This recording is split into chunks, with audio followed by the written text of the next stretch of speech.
बच्चों आज हम नया चैप्टर स्टार्ट कर रहे हैं, चैप्टर 9 एलजेब्रा।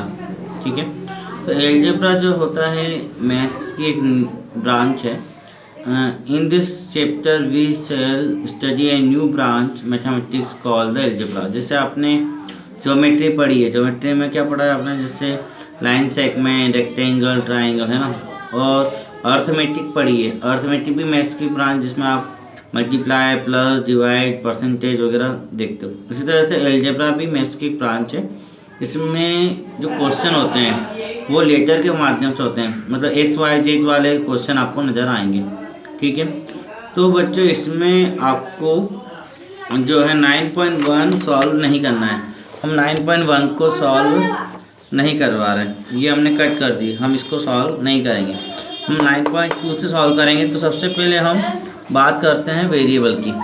एलजेब्रा में मेन इम्पोर्टेंट चीज़ जो होती है वो होती है वेरिएबल और कांस्टेंट। तो वेरिएबल क्या होता है, तो in algebra letter are use to represent unknown and numbers. This number letters are called the variable. मतलब कि जब भी हम एलजेब्रा के अंदर लेटर का यूज़ करते हैं तो इसका मतलब होता है कि जो वैल्यू हमें पता नहीं है, अननोन मतलब जो वैल्यू हमें पता नहीं है उसकी वैल्यू निकालने के लिए हम लेटर्स का यूज़ करते हैं और उन लेटर्स को हम बोलते हैं वेरिएबल। ठीक है, तो वेरिएबल और जो होते हैं उनकी जो वैल्यू होती है वो फिक्स नहीं होती है। ठीक है, तो यहाँ पे जो वेरिएबल हैं उनको हम किससे बताते हैं, हम उनको इंग्लिश के अल्फ़ाबेट से बताते हैं, L M P X Y T C. Okay, ये वेरिएबल को रिप्रेजेंट करते हैं। ठीक है, और यहाँ पे variable the value of variable is not fixed. Variable की वैल्यू कभी फिक्स नहीं होती, कभी x इक्वल टू आंसर 2 भी आता है तो कभी 3 भी आता है, कभी 12 भी आता है, तो वेरिएबल का आंसर अलग अलग आता है, इसलिए वेरिएबल फिक्स नहीं होते हैं। ठीक है, वेरिएबल से क्या होगा, जैसे कि कोई रूल बनाते हो, जैसे रूल फ्रॉम ज्योमेट्री का रूल बनाते हैं, जैसे पेरीमीटर ऑफ स्क्वायर। अब आपको स्क्वायर बना दिया, अब स्क्वायर कितने सेंटीमीटर का साइड है वो आपको पता नहीं है ना, तो आपने उसको क्या माना, उसको आपने वेरिएबल मान लिया कि मान लीजिए कि साइड जो है वो है एल यूनिट की है ना। तो एल और स्क्वायर में क्या होता है, ऑल साइड इक्वल होती है ना, तो एल और एल, मतलब कि पेरीमीटर ऑफ स्क्वायर क्या होगा, सम ऑफ ऑल साइड, है ना। और साइड कितनी होती है 4, मतलब L plus L plus L plus L 4 time, तो क्या हो गया 4L 4 मल्टीप्लाई एल, तो इसलिए 4L जो हुआ वो क्या हुआ, फार्मूला हो गया किसका, पेरीमीटर ऑफ स्क्वायर। मतलब एल मीन्स क्या, साइड। आप लिखते हो ना, आपको हमने पिछले चैप्टर में बताया था कि पेरीमीटर ऑफ स्क्वायर का फार्मूला क्या होता है, 4 इंटू साइड। तो साइड को क्या मान लिया, एल मान लिया, तो फार्मूला हुआ 4L।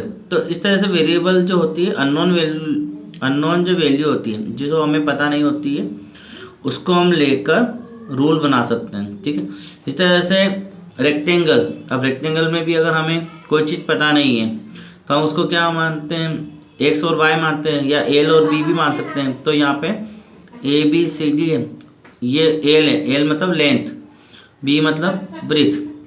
अब पेरीमीटर ऑफ रेक्टेंगल का अगर आपको फार्मूला बनाना है तो फार्मूला बनाने से पहले आप क्या करोगे, एक फार्मूला तो हम जानते हैं कि पेरीमीटर क्या होता है, सम ऑफ ऑल साइड, है ना। मतलब कि L plus B plus L plus B, क्योंकि एल फिर बी और फिर ए अपोजिट साइड इक्वल होती है, तो ये भी एल है, ऊपर का भी एल है और इसके सामने बी के सामने का भी है बी है, तो एल बी। अब यहाँ पे एल को आगे लेके आ गए, बी को पीछे ले गए, तो 2 time L 2L plus 2B, तो 2 कॉमन ले लिया। जब 2 बाहर ले लिया तो हमारा ब्रैकेट के अंदर बचा L प्लस बी, मतलब फार्मूला क्या बन गया आपका, 2 मल्टीप्लाई लेंथ प्लस ब्रीथ। तो वहाँ पे आपने वेरिएबल का यूज़ करके ही फार्मूला बनाया। तो इस तरीके से हम क्या करते हैं, वेरिएबल का यूज़ करके फार्मूले बनाकर हम सॉल्व करते हैं। ठीक है बच्चों, अब हम आगे बढ़ते हैं। अब हम एलजेब्रा के अंदर एल्जेब्रिक एक्सप्रेशन पढ़ेंगे, उससे पहले वेरिएबल एंड कांस्टेंट पढ़ेंगे। तो कांस्टेंट और वेरिएबल क्या होते हैं ये हम 7th की बुक से बता रहे हैं आपको। ठीक है, तो वेरिएबल हमने अभी देखा भी था 6 की बुक के अकॉर्डिंग, वही चीज़ यहाँ पर शॉर्ट फॉर्म में दे रखी है। A symbol which can take various numerical value is called at variable or literal. मतलब एक ऐसा सिंबल कौन सा भी हो सकता है, A B C X Y Z, कुछ भी अल्फ़ाबेट हो सकते हैं, जो वेरियस न्यूमेरिकल वैल्यू, जिसकी वैल्यू अलग अलग आ सकती है। एक्स की वैल्यू कभी 1 आती है, कभी 10 आती है, तो अलग अलग वैल्यू, मतलब नॉट फिक्स वैल्यू। हमने पिछली बार बात की थी, नॉट फिक्स वैल्यू जो होती है वो किसकी होती है, वेरिएबल। मतलब कि वेरियस वैल्यू आ सकती है, कुछ भी आ सकता है, तो वो वेरिएबल कहलाते हैं। और वेरिएबल को रिप्रेजेंट करते हैं हम A B C small alphabet से, है ना, और इनको हम लिटरल भी बोलते हैं। अब दूसरा होता है कांस्टेंट। कांस्टेंट क्या होते हैं, जिनकी वैल्यू फिक्स होती है। A symbol with fixed value numerical value, मतलब अगर आपका कहीं पे 1 लिखा है तो 1 लिखना है, -10 तो -10, 2/3 2/3, 1.2 भी आ सकता है, डेसिमल में भी आ सकता है। तो कोई भी नंबर जो होगा वो कांस्टेंट होगा, ठीक है। अब जब आपको वेरिएबल और कांस्टेंट पता है तो इन दोनों को प्लस माइनस इंटू डिवाइड करके क्या बनता है, अलजेब्रिक एक्सप्रेशन बनता है। तो उसकी डेफिनेशन हम 7th और 6th दोनों की बुक से देखेंगे, ठीक है। तो 7th की बुक के अकॉर्डिंग, एक combination of constant and variable connected by the sign of fundamental operation of the addition, subtraction, multiplication and division is called an algebraic expression. मतलब जहाँ पे वेरिएबल और कांस्टेंट क्या होते हैं, कनेक्ट होते हैं, कॉम्बिनेशन मतलब कनेक्ट किए जाते हैं या कंबाइंड होते हैं, तो वहाँ पर क्या बनता है, अलजेब्रिक एक्सप्रेशन। और किन साइंस, कौन से सिंबल से कनेक्ट करते हैं, तो फंडामेंटल ऑपरेशन मतलब प्लस से, सब्ट्रैक्शन माइनस से, मल्टीप्लिकेशन मल्टीप्लाई से, या डिवीजन डिवाइड से, ठीक है।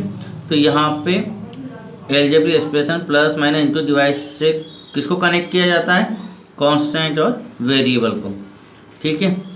तो यहाँ पर हम अगर मल्टीप्लाई में देखें तो ये 3 के साथ मल्टीप्लाई हो रहा है, ए बी बी बी, तो ये सारे मल्टीप्लाई होके क्या बना, 3a² b³। तो ये जो बनता है ये भी अलजेब्रिक एक्सप्रेशन है। और ये a b और 3 ये तीनों किससे कनेक्ट है, मल्टीप्लाई से कनेक्ट है, ठीक है। तो मल्टीप्लाई से कनेक्ट होके अगर आपको प्लस और माइनस से कनेक्ट करेंगे तो बीच में प्लस माइनस आ जाएगा, ठीक है। x+3 भी आ सकता है, जैसे यहाँ पर ये मल्टीप्लाई से कनेक्ट है ना, यहाँ पे 3 अकेला भी है, ये भी एक अलजेब्रिक एक्सप्रेशन है। कोई नंबर भी होगा तो भी अलजेब्रिक एक्सप्रेशन, अगर वेरिएबल के साथ होगा 2x वगैरह वो भी अलजेब्रिक एक्सप्रेशन। x+3 ये प्लस के साथ कनेक्ट है, ठीक है। इसी तरीके से माइनस के साथ भी कनेक्ट हो सकता है, 2x - y ये माइनस के साथ कनेक्ट है। बाकी मल्टीप्लाई के साथ हम जानते हैं -2x ये मल्टीप्लाई के साथ है, 2x मल्टीप्लाई के साथ है, ये -6abc मल्टीप्लाई के साथ, डिवाइड में 3/2x², ठीक है। तो इस तरह से हमारे अलजेब्रिक एक्सप्रेशन बनते हैं। 6th की बुक से जो अलजेब्रिक एक्सप्रेशन है उसके according, any numerals variable or combination of numeral and variable connect by the 1 or more symbol plus और minus is known as the algebraic expression. मतलब यहाँ पे केवल वेरिएबल और कांस्टेंट की बात नहीं की गई, वेरिएबल कांस्टेंट को या फिर वेरिएबल कांस्टेंट के मल्टीप्लाई को प्लस और माइनस से कनेक्ट किया जाता है तो अलजेब्रिक एक्सप्रेशन है। तो आपको जो हमने पहले 7th की बुक से अलजेब्रिक एक्सप्रेशन की डेफिनेशन बताई थी वो भी आप लिख सकते हैं, वो भी राइट है, और ये भी आपकी डेफिनेशन राइट है, ठीक है। आपको जो इजी से अच्छे से याद हो जाए वो आप लिखना है आपको फिर ओपन। अब यहाँ पे क्या है, जैसे x और y वेरिएबल इनको प्लस से कनेक्ट किया। अब यहाँ पे क्या है, न्यूमरल एंड वेरिएबल का कॉम्बिनेशन, मतलब 2x क्या है, न्यूमरल और वेरिएबल, नंबर और वेरिएबल का कॉम्बिनेशन है, और 3y ये भी नंबर और वेरिएबल कॉम्बिनेशन है। तो कॉम्बिनेशन को कॉम्बिनेशन के साथ प्लस माइनस से भी अगर कनेक्ट करेंगे तो भी वो अलजेब्रिक एक्सप्रेशन है। तो यहाँ पे 3 चीज़ें, नंबर्स को वेरिएबल से कनेक्ट करो, या फिर नंबर और वेरिएबल के कॉम्बिनेशन को कनेक्ट करो, दोनों चीज़ है ना। तो हम यहाँ पे ये कॉम्बिनेशन कनेक्ट कर रहे हैं प्लस से तो भी अलजेब्रिक एक्सप्रेशन, वेरिएबल को कनेक्ट करेंगे तो भी अलजेब्रिक एक्सप्रेशन, ठीक है। तो नंबर और वेरिएबल को कनेक्ट करें तो भी अलजेब्रिक एक्सप्रेशन। तो यहाँ पे ये प्लस के साथ और माइनस के साथ कनेक्ट हो रहे हैं, ये सारे अलजेब्रिक एक्सप्रेशन है, ठीक है। अब इसमें दो पार्ट होते हैं जो कि हमने पहले डिटेल में पढ़े हैं। एक तो न्यूमेरिकल फैक्टर, न्यूमेरिकल फैक्टर को हम कॉन्स्टेंट कहते हैं, अभी पढ़ा था हमने। कॉन्स्टेंट मतलब जो नंबर्स होते हैं वो कॉन्स्टेंट होते हैं, और लिटरल फैक्टर मतलब जो वेरिएबल होते हैं वो लिटरल होते हैं। तो सिक्स की बुक में कॉन्स्टेंट और वेरिएबल ना आते हुए न्यूमेरिकल फैक्टर और लिटरल फैक्टर आए हैं, ठीक है। लेकिन हमें 7 की बुक के अकॉर्डिंग पता होना चाहिए कि इनका अदर नाम क्या है, वो हमने पहले बता दिया। अब जैसे एग्जांपल दिया है इन्होंने 3xyz, ये एक एल्जेब्रिक एक्सप्रेशन है। यहाँ पे सारे नंबर्स और वेरिएबल किससे कनेक्ट है? मल्टीप्लाई से। इसमें जो 3 है वो क्या है? नंबर है, मतलब वो क्या है? कॉन्स्टेंट है। कॉन्स्टेंट होता है वो न्यूमेरिकल फैक्टर होता है, और xyz क्या है? वेरिएबल है, और वेरिएबल को हम बोलते हैं लिटरल फैक्टर, ठीक है बच्चों। तो ये हो गया हमारा कॉन्स्टेंट या न्यूमेरिकल फैक्टर, और वेरिएबल मतलब लिटरल फैक्टर। इसके बाद हम पढ़ते हैं टाइप्स ऑफ एल्जेब्रिक एक्सप्रेशन। तो टाइप्स ऑफ एल्जेब्रिक एक्सप्रेशन 7 और 6 में एक जैसा है, तो हम 6 की बुक से ही देखते हैं। अगर आपके पास मोनोमियल जो है वो कब होगा? जब algebraic expression only one term का मतलब होता है केवल एक ही नंबर है या एक ही साथ कॉम्बिनेशन बना हुआ है। जैसे 9 है, तो 9 अकेला नंबर है, ये मोनोमियल है। -x ये भी मोनोमियल है। 2xyz, अब आपको सर यहाँ पे तो 2 भी है, x भी है, y भी है, z भी है, लेकिन मल्टीप्लाई के साथ जो बना है वो एक ही टर्म बनाएगा। टर्म जो है वो प्लस माइनस से अलग होती है। जैसे x + 2y, तो यहाँ पे प्लस के साथ दो टर्म अलग हुई। सेपरेट टर्म कैसे होती है? प्लस और माइनस से सेपरेट होती है, मल्टीप्लाई से सेपरेट नहीं होगा, है ना। तो ये तीनों, ये सभी मल्टीप्लाई में तो ये मोनोमियल बनाएंगे, ये सिंगल टर्म बनाएंगे। तो जिसमें ओनली वन टर्म होती है, सिंगल टर्म होती है, वो होते हैं हमारे मोनोमियल।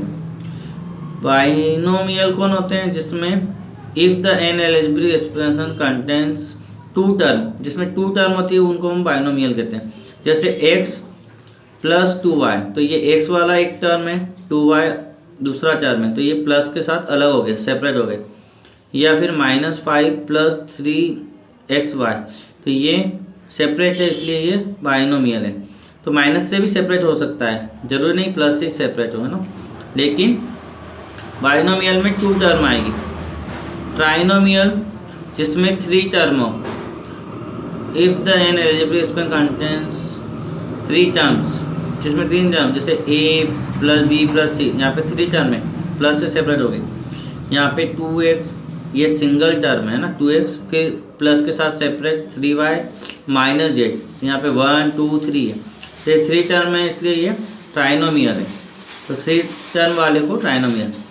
पोलिनोमियल मतलब any algebraic expression containing 1 2 3 or any number of term. 1 वाले को, 2 वाले को, 3 वाले को, या किसी भी नंबर ऑफ टर्म, कितने भी नंबर हो, उन सबको हम पोलिनोमियल कह सकते हैं। मतलब 1 वाले का स्पेसिफिक नाम क्या है? मोनोमियल, लेकिन उसको पोलिनोमियल कह सकते हैं। 2 टर्म वाले का स्पेसिफिक नाम बाइनोमियल, लेकिन उसको पोलिनोमियल कह सकते हैं। 3 वाले को ट्राइनोमियल, पोलिनोमियल भी कह सकते हैं। और पोलिनोमियल 4 5 6 जितनी भी टर्म होगी उन सबको पोलिनोमियल कह सकते हैं। 4 टर्म वाले को हम क्वाड्रिनोमियल कहते हैं। 3 टर्म तक तो ट्राइनोमियल, 4 टर्म वाले को क्वाड्रिनोमियल कहते हैं, ठीक है। तो यहाँ पर क्वाड्रिनोमियल 4 टर्म वाले को कहते हैं। लाइक टर्म और अनलाइक टर्म।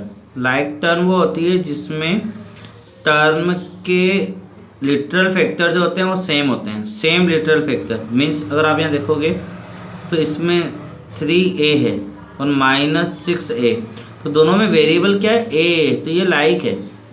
लेकिन अगर यहाँ पर a होता और यहाँ पे b होता, तो ये वेरिएबल अगर सेम नहीं है तो वो अनलाइक है। तो वेरिएबल सेम होने चाहिए, उनकी पावर भी सेम होनी चाहिए। जैसे यहाँ पे अगर यहाँ पे देखोगे तो x y है, यहाँ पे y है और यहाँ पे x y है, तो ये तीनों का जो ग्रुप है वो तो अनलाइक है ना। लेकिन इसमें से b वाला देखो, इसमें mn है, इसमें भी mn है, इसमें भी mn है, तो ये लाइक है। तो नंबर्स चाहे अलग अलग हो, आगे के कॉन्स्टेंट अलग अलग हो, लेकिन वेरिएबल सेम होनी चाहिए, तो वो होंगे लाइक टर्म। अनलाइक में क्या होता है? अनलाइक टर्म में टर्म के जो वेरिएबल होते हैं, जो लिटरल फैक्टर होते हैं, वो डिफरेंट होते हैं, अलग अलग होते हैं, ठीक है। तो when the term having the different literal factor they are called the unlike term. मतलब यहाँ पे देखिए, अब एग्जांपल में ए बी है और यहाँ पर -3 ABC, मतलब पीछे के जो वेरिएबल है दोनों सेम होने चाहिए। अगर ABC है तो ABC ही तीनों में होनी चाहिए, अगर XY है तो XY होना चाहिए, और पावर है तो पावर भी सेम होनी चाहिए यहाँ पर। लेकिन एक में तो AB और एक में ABC, तो पीछे के जो वेरिएबल है वो सेम नहीं है, इसलिए ये अनलाइक टर्म है, ठीक है। उसके बाद पावर ऑफ द लिटरल मतलब कि वेरिएबल की पावर। तो वेरिएबल जो भी होते हैं उनकी जो पावर होती है, जैसे पावर 2 होगी तो उसको हम स्क्वायर बोलते हैं, और पावर 3 होगी तो उसको क्यूब बोलते हैं। तो वेरिएबल की जब पावर होती है तो उसके ऊपर पावर को तो हम लिखते हैं एक्सपोनेंट, मतलब पावर को क्या बोला जाता है, एक्सपोनेंट बोला जाता है, ठीक है। लेकिन रीड उसको पावर किया जाता है, और नीचे का जो होता है उसको क्या बोलते हैं, बेस। तो यहाँ पर बेस कौन सा है आपको पता होना चाहिए, A² का बेस A है और 2 इज द एक्सपोनेंट, ठीक है। तो एक्सपोनेंट ऑफ पावर आपको पता होना चाहिए। जैसे कि यहाँ पर C³ है तो C जो है वो तो बेस हो गया, तो C is the base and 3 is the exponent, मतलब ऊपर जो लिखा है वो एक्सपोनेंट कहलाता है। उसको पढ़ा जरूर पावर जाता है, लेकिन उसको लिखते हैं एक्सपोनेंट। तो ये हो गया।